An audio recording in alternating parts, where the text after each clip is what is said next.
Cinema का पर्दा, जहां एक गैंगस्टर को इंटरनेशनल टेररिस्ट बना दिया जाता है।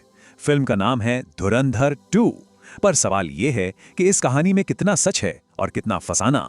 आज इसी की पड़ताल करेंगे और देखेंगे कि हकीकत आखिर है क्या। सोचिए, दिल्ली का रास्ता यूपी से होकर गुजरता है और वो रास्ता हम रोक देंगे। ये सिर्फ एक फिल्म का डायलॉग नहीं है, ये एक धमकी है, एक खुली चुनौती।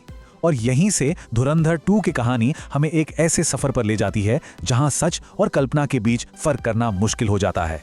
तो सबसे बड़ा सवाल यही उठता है कि फिल्म में जो गैंगस्टर दिखाया गया, जो असली गैंगस्टर अतीक अहमद पर आधारित है, वो कितना सच है। चलिए साथ मिलकर फिल्म के दावों को खंगालते हैं और दूध का दूध, पानी का पानी करते हैं। तो एक गैंगस्टर, एक फिल्म और एक सवाल। अच्छा, जो लोग अतीक अहमद के नाम से वाकिफ नहीं हैं, उन्हें बता दें कि ये कोई छोटा मोटा अपराधी नहीं था। हम बात कर रहे हैं एक ऐसे शख्स की जिसका दशकों तक प्रयागराज यानी पुराने इलाहाबाद में खौफ का राज चलता था। एक गैंगस्टर जो बाद में नेता भी बना।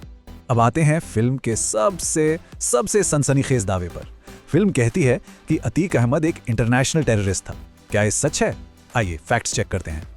तो फिल्म का पहला बड़ा दावा है कि अतीक अहमद का कनेक्शन सीधे सीधे अल-कायदा के एक खूंखार ऑपरेटिव इलियास कश्मीरी से था। लेकिन यहाँ कहानी में एक बहुत बड़ा ट्विस्ट है। फैक्ट्स ये बताते हैं कि इलियास कश्मीरी साल 2011 में ही एक अमेरिकी ड्रोन स्ट्राइक में मारा जा चुका था। अब सवाल ये है कि जो इंसान 2011 में मर गया, वो 2023 की घटनाओं पर बनी फिल्म में अतीक से कैसे जुड़ सकता है? जाहिर है, ये फिल्म मेकर्स की क्रिएटिव लिबर्टी है, कहानी को मसालेदार बनाने का एक तरीका। तो पहला दावा पूरी तरह से खारिज। अतीक और इलियास कश्मीरी का कनेक्शन ये कोरी कल्पना है, इसका सच्चाई से कोई लेना देना नहीं। लेकिन रुकिए, कहानी इतनी सीधी भी नहीं है। पाकिस्तानी कनेक्शन वाली बात थोड़ी पेचीदा है। फिल्म कहती है कि अतीक के तार पाकिस्तान की ISI और लश्कर-ए-तैयबा जैसे आतंकी संगठनों से जुड़े थे। अब सच ये है कि ये दावा हवा में नहीं है। ये यूपी पुलिस की एक चार्जशीट पर आधारित है जिसमें अतीक का एक कथित कबूलनामा भी था। लेकिन, और ये लेकिन बहुत जरूरी है, ये आरोप उसकी मौत से पहले कभी भी कोर्ट में साबित नहीं हो पाए। तो फिक्शन की बात तो हो गई। अब बात करते हैं उन हिस्सों की जहां फिल्म हकीकत के बहुत करीब आ जाती है। और यकीन मानिए, ये हकीकत किसी भी फिल्मी कहानी से कहीं ज्यादा डरावनी है। फिल्म में एक सीन है जहां अतीक साबरमती जेल से अपना पूरा क्रिमिनल एम्पायर चला रहा है। और ये एक खौफनाक सच है, ये कोई फिक्शन नहीं है। रिपोर्ट्स के मुताबिक उमेश पाल मर्डर केस की पूरी साजिश जेल की चार दीवारी के अंदर ही रची गई थी। और अब फिल्म का वो सीन जहां सच और सिनेमा एक हो जाते हैं। एक ऐसा पल जिसे पूरे देश ने अपनी आंखों से लाइव टीवी पर देखा और फिल्म ने उसे हूबहू पर्दे पर उतार दिया। तारीख थी 15 अप्रैल 2023।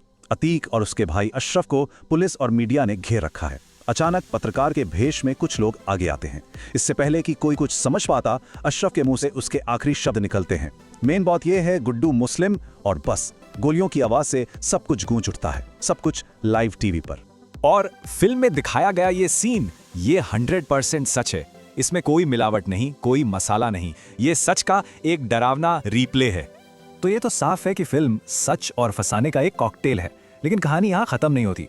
ये अपने पीछे कई ऐसे सवाल छोड़ जाती है जो आज भी अनसुलझे हैं। जैसे कि उन हमलावरों के पीछे का असली मास्टरमाइंड कौन था? उनके पास वो तुर्की में बने महंगी जिगाना पिस्टलें आखिर आई कहां से? और सबसे बड़ा सवाल, अतीक की पत्नी शाइस्ता परवीन कहां है? वो आज तक फरार है। ये ऐसे रहस्य हैं जिनका जवाब किसी के पास नहीं, और फिल्म इसी रहस्य को भुनाती है। तो फिर धुरंधर 2 के बारे में आखिरी फैसला क्या होना चाहिए? ये कितनी हकीकत है और कितना फसाना? हमारे विश्लेषण के हिसाब से ये फिल्म करीब 60% फैक्ट्स और 40% फिक्शन का मिक्सचर है। मतलब 60% कहानी, पुलिस रिकॉर्ड्स और असल घटनाओं पर आधारित है, लेकिन बाकी 40% सिर्फ कहानी को दिलचस्प बनाने के लिए डाला गया मसाला है।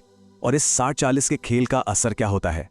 फिल्म बहुत चालाकी से सच का इस्तेमाल करके एक ऐसा नैरेटिव गढ़ती है जो एक गैंगस्टर और एक आतंकवादी के बीच की लकीर को मिटा देता है।